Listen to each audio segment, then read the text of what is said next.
জোনাইৰ ৰিগবিগাঁৱত তিনি মিচিং জাতীয় সংগঠনৰ ৰাজহুৱা সভাত অংশগ্ৰহণ TMPKৰ কেন্দ্ৰীয় সভাপতি তিলক দলেৰ।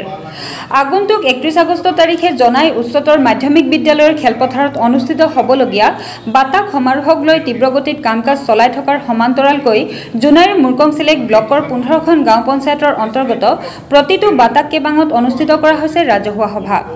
তাৰ সমান্তৰালভাৱে বৃহস্পতিবাৰে জোনাইৰ ৰিগবিগাঁৱৰ মুৰংঘৰত তিনি মিচিং জাতীয় সংগঠন ক্ৰমে TMPK, MMK আৰু TMMKৰ উদ্যোগত এখন গুৰুত্বপূৰ্ণ ৰাজহুৱা সভা অনুষ্ঠিত কৰা হয়।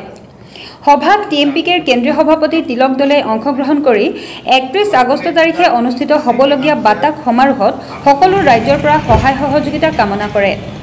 ইফালে উক্ত সভাতে মিচিং বাণীকেবাঙৰ প্ৰাক্তন নেতা তথা মিচিং স্বায়ত্তশাসিত পৰিষদৰ প্ৰাক্তন কাৰ্যবাহী সদস্য ৰাজু মেদকক তীব্ৰ ভাষাৰে সমালোচনা কৰি তেওঁ কয় যে মিচিং জাতীয় সংগঠন TMPK জোনাইৰ বিভিন্ন জাতি জনগোষ্ঠীক লৈ একতাৰ এনাজৰীৰে আগুৱাই লৈ যোৱাৰ কাৰণে কাম কৰাটো যদি ঠিকাদাৰ হয় এয়া আমি ঠিকাদাৰ কৰিছোঁ বুলি তীব্ৰ প্ৰত্যাহ্বান জনাই TMPKৰ সভাপতি তিলক দলে।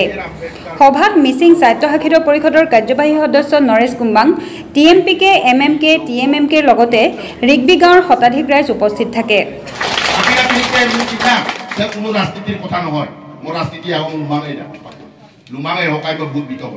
আমি ৰাইজক এটা সজাগতা মিটিং এটা কৰিবৰ কাৰণে ৰিগবিগাঁৱে মাতিলে কাৰণে মই ইয়ালৈকে আহিলোঁ আৰু আমাৰ বিভিন্ন বিষয়বস্তু যিটো বিষয়বস্তু আমি সংগ্ৰামৰ জৰিয়তে অসম চৰকাৰ ভাৰত চৰকাৰক আমি দাবীত তুলি আহিছিলোঁ সেই দাবীবোৰৰ সম্পৰ্কত আমি ৰাইজৰ লগত মত বিনিময় কৰোঁ।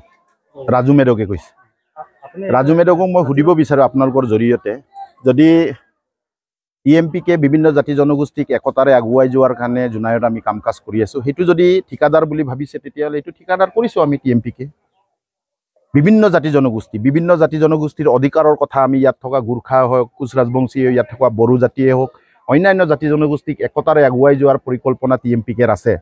সেই পৰিকল্পনাটোক যদি এখেতে ঠিকাদাৰগিৰি কৰিছে বুলি কয় তেতিয়াহ'লে নিশ্চিতভাৱে আমি একতাৰ এনাজৰীটোক আমি আগুৱাই নিয়াৰ কথাটো যদি ঠিকাদাৰী চিষ্টেম বুলি কয় তেতিয়াহ'লে ধন্যবাদ। এখেতক আমি ধন্যবাদ জনাইছোঁ যে আমি এইটো ঠিকাদাৰ কৰিছোঁ।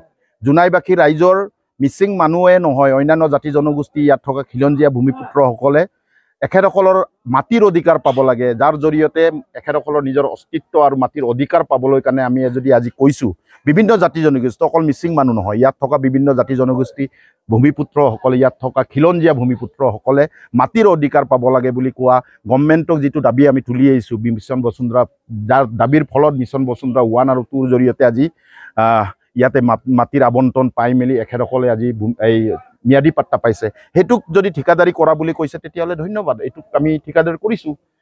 এতিয়া যদি আমি এখেতে ক'ব বিচাৰে যে গালি বিজয়পুৰ ইয়াৰ নিজৰ অঞ্চল গালি বিজয়পুৰ, আপোনালোকে নিশ্চিতভাৱে এবাৰ শুনাব এখেতক। গালি বিজয়পুৰ অঞ্চলটো হৈছে ফৰেষ্ট ৰিজাৰ্ভ।